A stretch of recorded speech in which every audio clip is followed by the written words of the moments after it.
Hey guys, real quick, if you guys don't know who I am, my name is Christian.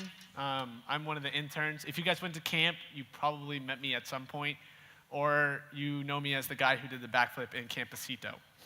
So I have one question for you guys real quick. What is your greatest fear? Shout them out. It's okay. Snakes? Spiders? Okay, funny story with spiders. I have a friend who's 6'8", okay? Massive guy, he's taller than my hand when I reach up, and he's afraid of spiders, out of all get out. Like, if he sees a spider, he runs out of the room, and he can't do anything about it. But what is your greatest fear? For him, it is spiders. For me, at one point, my greatest fear was my brothers. I know that sounds weird, but my brothers are a little bit older than me. They're 5, 8, and 11 years older than me. And so they kind of tortured me a little bit when I was younger. That's a relative term in this. But nonetheless, for 7 years of my life, they did the same prank. How many of you guys have siblings who do pranks on you? Okay, there's a few of you guys. I had brothers who did the same prank for 7 years. You think I would catch on and be able to stop it? Well, I caught on, but I couldn't stop it. What it was this is the last time they ever did it, okay? Let me explain that. On Christmas Eve, I would go to sleep, and then they would grab me and tie me up in the fetal position, which is a little tiny ball. Then they carried me out to the garage, and in the garage was a box. And in the box was just wrapping paper. And so then they put me inside the box, they closed the box, and wrote on top and said, "Here's a puppy, Merry Christmas." Picked up the box, put it in a truck, and then drove. I feel the box get picked up again and placed down, and then I hear a doorbell. Then a few minutes go by. Well, it felt like minutes. It probably was really about 30 seconds, and some lady opens up the door, and she gets really excited, thinking she's about to get a puppy for Christmas. She opens up the box, sees me sitting there wide-eyed, runs back inside, shuts the door. She tells her husband. Her husband doesn't believe her, so he walks outside, looks at me, yells, shuts the door, and leaves me there. Now I'm tied up and I can't do anything. So they call 911 and telling the cops, they're like, "Hey, here's the issue. We got some kid tied up in a box on our front doorstep. What do we do?" Well, the 911 operator said, "He can't harm you. Help the kid." So they come outside. They untie me. They take me inside. They're like, "Who did this to you?" I said, "My brothers." And they said, "No one's brothers would do this to them." I said, "Yeah, my brothers would." And they didn't believe me, so they take me outside. They're like, "Do you know where you are?" I said, "Yeah, it's my brother's truck." They're like, "Okay." And I got in my brother's truck, and I started going home. And I knew that if I got home, Christmas would just start and it'd be all over. But for a long time in my life, my greatest fear was my brothers. You see, earlier I looked up what some funny fears are. Have you guys ever looked up funny fears? Just to kind of the caption of the website was to make yourself feel better. And some of the funny fears, one of them, I feel bad after telling that story, is synagosophobia, which is fear of relatives. So apparently I had that. Then there's papophobia, which is the fear of the Pope. This one's my favorite, though. It's xanthophobia. It's the fear of the color yellow. Then you have linophobia, which is fear of string. Then you have cheetophobia, which is fear of hair. Then you have anadithphobia, which is fear of being watched by a duck. Then you have pantherphobia, which is fear of your mother-in-law. I feel like that's a legit fear for most people. Then you have nomophobia. Okay, before I say what this one is, I think everyone in this room has nomophobia, or at least most people in this room have it. It's the fear of disconnection to cellular phones, fear of not being connected to Wi-Fi. I think most of us have that. Is that fair? Okay, and this last one is something that I had for a long time, okay? Apparently I've had 2 of these. And it's omphalophobia, which is the fear of your navel or the fear of your belly button. Okay, now let me explain before you guys start thinking why was he afraid of his belly button? My fear was my belly button breaking open. Does that make sense? So if someone pokes my belly button, I freak out. So I thought it could open up. It's not true. It can't. You can't do that. It took me a long time to get over that. But nonetheless, what is your greatest fear? For me, a long time, it was my brothers. And it slowly changed over time. But what was your greatest fear? What are you most afraid of? Can I tell you guys my deepest fear right now? My deepest fear right now is kind of an oxymoron, but it is genuinely my deepest fear. You see, my deepest fear is letting fear control me. I'm so afraid of fear controlling my life that I'm actually afraid of that. I know it sounds kind of weird, but let me try to explain a little bit more. If I'm afraid of something, I'm going to do it. That way, I control my fear as opposed to my fear controlling me. Does that make sense now? So that's good and bad in some ways. Sometimes it's gotten me in some sticky situations to where I've done some crazy things. Sometimes it's got me in some really good situations to where I've done great things. It started when I was in middle school, and I was at middle school camp, and they did an altar call for people with their sin, and they named very specific sins, and I was sitting in my chair, and I was so afraid because I wanted to go up, but I was afraid of what everyone would think of me, so I didn't go up right away. But then I thought, that fear of that needs to be the reason why I do it, and so I got up and I went, and no one ever said anything to me about it. In fact, they were just happy I went up there. Because if I was afraid of something, I was going to do it. And that slowly translated into my life. And I slowly started to do things that could get me hurt. And I slowly started to become an adrenaline junkie. Does anyone know what an adrenaline junkie is? Is anyone in here one? Yeah, kind of. Okay, so an adrenaline junkie, let me explain. Adrenaline junkie is someone who essentially, in simple terms, does something stupid that can get them hurt for fun. That's essentially what it is. And over time, they get a little more extreme each time. And so I prepared a video for you guys of some of the simple stuff I've done.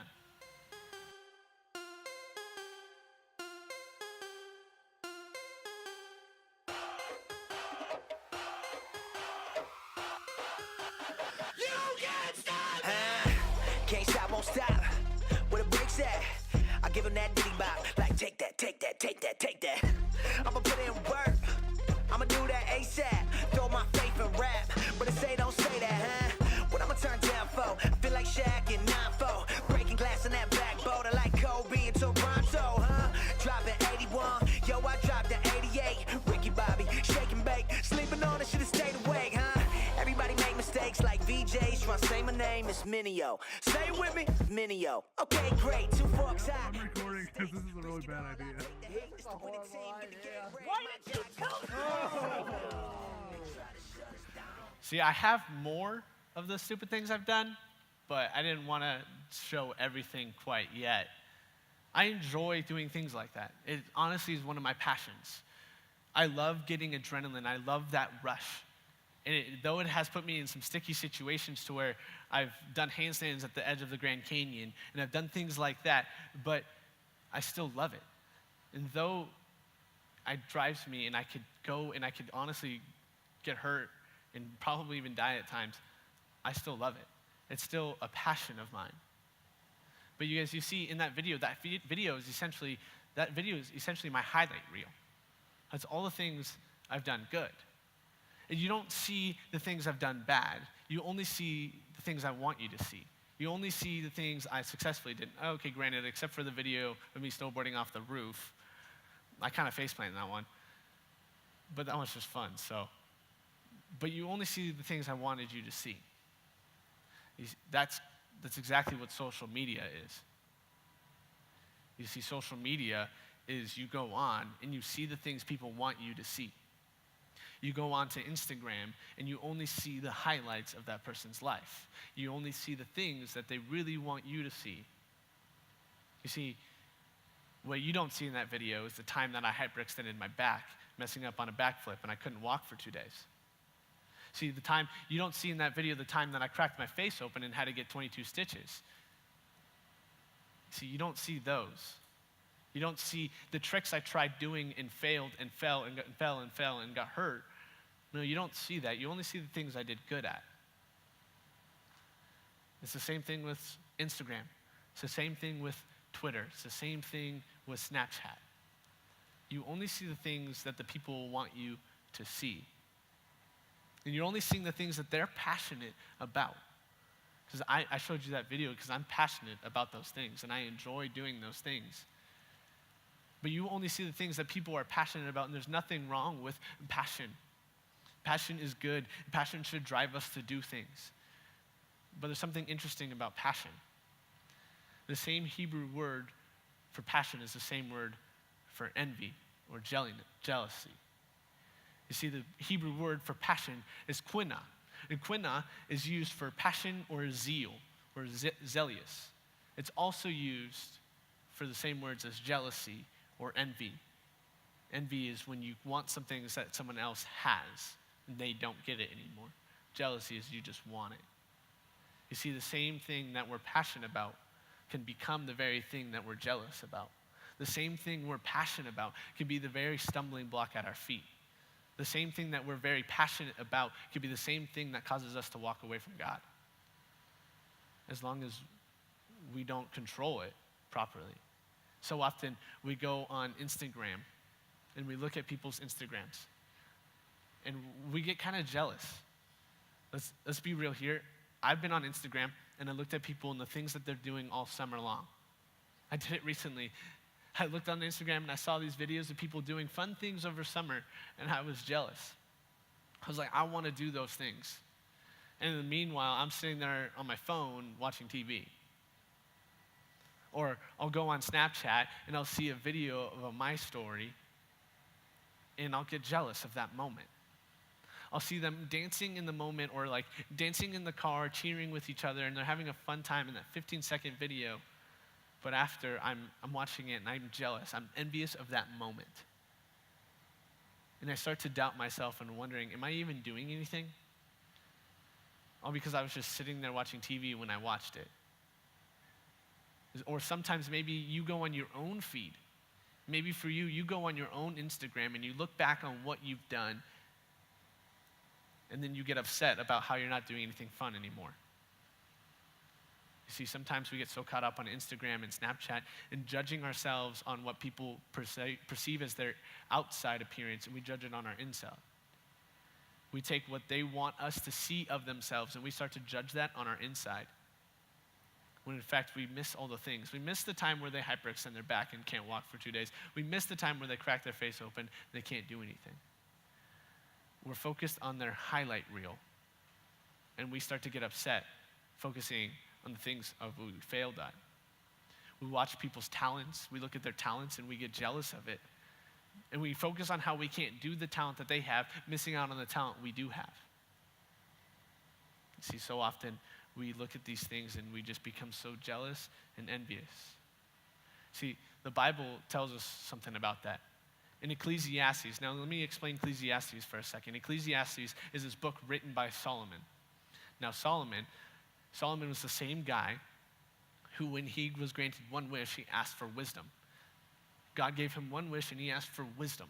He didn't ask for wealth, no. He didn't ask for money. He didn't ask for everything in the world, no. He asked for wisdom. He didn't ask for fame, he asked for wisdom.